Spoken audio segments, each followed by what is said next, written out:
38 ବର୍ଷରେ ପଦାର୍ପଣ କରିଛି ଯାଜପୁରର ପ୍ରସିଦ୍ଧ ଶୈବପୀଠ ତ୍ରିଲୋଚନେଶ୍ୱର ମନ୍ଦିରରେ ପ୍ରସିଦ୍ଧ ଶୀତଳଷଷ୍ଠୀ ଯାତ୍ରା।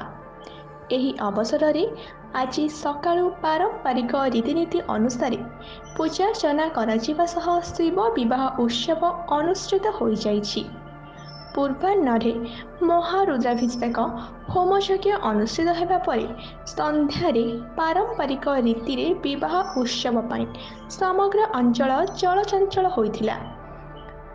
ନୃସିଂହ ମହାନ୍ତି କନ୍ୟା ପିତା ହୋଇଥିବା ବେଳେ ଜନାର୍ଦ୍ଦନ ଦୀକ୍ଷିତ ବରପିତା ଭାବେ ଯୋଗଦେଇ ଏହି ବିବାହ କାର୍ଯ୍ୟ ସମ୍ପନ୍ନ କରିଥିଲେ। ବାଦ୍ୟ ରୋଷଣୀ ଘଣ୍ଟ ଓ ମନ୍ତ୍ରଧ୍ୱନିରେ ସମଗ୍ର ପରିବେଶ ପ୍ରକମ୍ପିତ ହୋଇଉଠିଥିଲା। ଏନେଇ ମନ୍ଦିରରେ ଶ୍ରଦ୍ଧାଳୁଙ୍କ ଭିଡ଼ ଲାଗି ରହିଥିଲା। ଭକ୍ତମାନେ ମହାଦେବଙ୍କୁ ଦର୍ଶନ କରିବା ସହ ବରଯାତ୍ରୀ ଯୋଗଦେଇ ବିବାହ ଉତ୍ସବରେ ସାମିଲ ହୋଇଥିଲେ। ମନ୍ଦିର କମିଟି ପକ୍ଷରୁ ଶୃଙ୍ଖଳିତ ଦର୍ଶନ ସହ ପ୍ରସାଦ ସେବନ ପାଇଁ ଆୟୋଜନ କରାଯାଇଥିଲା।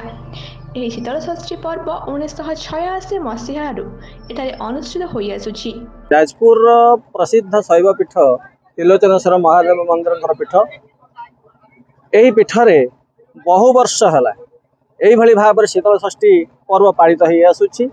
ଆଜି ସେ କାର୍ଯ୍ୟର ଯଦ୍ୟପି ଅବସାନ ହୋଇସାରିଛି, କିନ୍ତୁ ଆଜିକାର କାର୍ଯ୍ୟକ୍ରମ ହେଲା ପ୍ରଥମେ ଆମର ତ୍ରିଲୋଚନେଶ୍ୱର ମହାଦେବଙ୍କ ପାଖରେ ଅଭିଷେକ ହେଲା।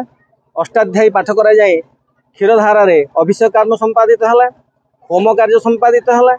ତାପରେ ଶିବଙ୍କର ବାଟବରଣ ଏବଂ ପ୍ରଥମ ବରଣ, ଦ୍ୱିତୀୟ ବରଣ ଏବଂ କନ୍ୟାଦାନ ଆଦି କର୍ମ ବୈବାହିକ ରୀତିରେ ଆମର ଯେଉଁଭଳି ଭାବରେ ବେଦ ନୀତି ଅନୁସାରେ କରାଯାଏ ବୈଦିକ ରୀତିରେ, ସେହିଭଳି ଭାବରେ ଆଜି ଶିବଙ୍କର ବୈବାହିକ କର୍ମ ସମ୍ପାଦିତ ହୋଇଛି। କାରଣ ଶୀତଳଷଷ୍ଠୀ ଏକ ପବିତ୍ର ଦିବସ, ଯେଉଁ ପବିତ୍ର ଦିବସରେ ସମଗ୍ର ଓଡ଼ିଶାରେ ଭାରତରେ ବିଭିନ୍ନ ସ୍ଥାନରେ ଶୈବ ପୀଠମାନଙ୍କର ଏହି କାର୍ଯ୍ୟକ୍ରମ ସମ୍ପାଦିତ ହୁଏ। କିନ୍ତୁ ଯାଜପୁରର ଏ ଗୋଟେ ବିଶିଷ୍ଟ କ୍ଷେତ୍ର, ଯେଉଁ ସ୍ଥାନରେ ଏଇଭଳି ଏକ କାର୍ଯ୍ୟକ୍ରମ ଦୀର୍ଘ ବର୍ଷ ହେଲା ହେଇ ଆସୁଛି ଏବଂ ଏବର୍ଷ ମଧ୍ୟ ତାହା ସମ୍ପାଦିତ ହୋଇସାରିଛି। ବହୁତ ମୁଁ ତ ଆଗରୁ ବାହାଘର କରୁଥିଲି, ଆଉ ଏବେ କରୁଛନ୍ତି ଏମାନେ। ଆଉ ଏଠିକାର ଯାଜପୁର ବିରଜା ମନ୍ଦିର ପାଖରେ ଦାଉଳି ବନ୍ଧରେ ତ୍ରିଲୋଚନ ମନ୍ଦିର, ଏଠିକାର ବହୁତ ପ୍ରତିଷ୍ଠା ତାଙ୍କର ଅଛି। ଆଉ ଆମେ ଆସିଲୁ, ବହୁତ ଭଲ ଲାଗିଲା। ପୂଜା ତ କରନ୍ତି ଜଣେ ବର ପକ୍ଷ ଜଣେ କନ୍ୟା ପକ୍ଷ ସ୍ୱାମୀ ସ୍ତ୍ରୀ। ଦେବଦପନୀଙ୍କ ବିବାହ କାର୍ଯ୍ୟରେ ସାମିଲ ହେଲୁ।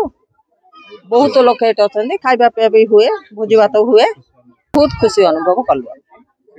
ଆଜିକୁ ଦୀର୍ଘ 39 ବର୍ଷ ହେବ ଶୀତଳଷଷ୍ଠୀ ତ୍ରିଲୋଚନେଶ୍ୱର ପାଖରେ ବହୁତ ଧୁମଧାମରେ ବାବୁଙ୍କ ତତ୍ତ୍ୱାବଧାନ ଏବଂ ଅମୂଲ୍ୟ ବାବୁଙ୍କ ଆହ୍ୱାନ କ୍ରମେ ଶୀତଳଷଷ୍ଠୀ ପାଳନ କରି ଆସୁ। 2 ବର୍ଷ ହେବ ମୁଁ ବର ପିତା କାର୍ଯ୍ୟ ତୁଲାଉଅଛି ଏବଂ କନ୍ୟା ପିତା ତାଙ୍କ ସାନ ଭାଇର ପୁଅ ତୁଲାଉଅଛନ୍ତି।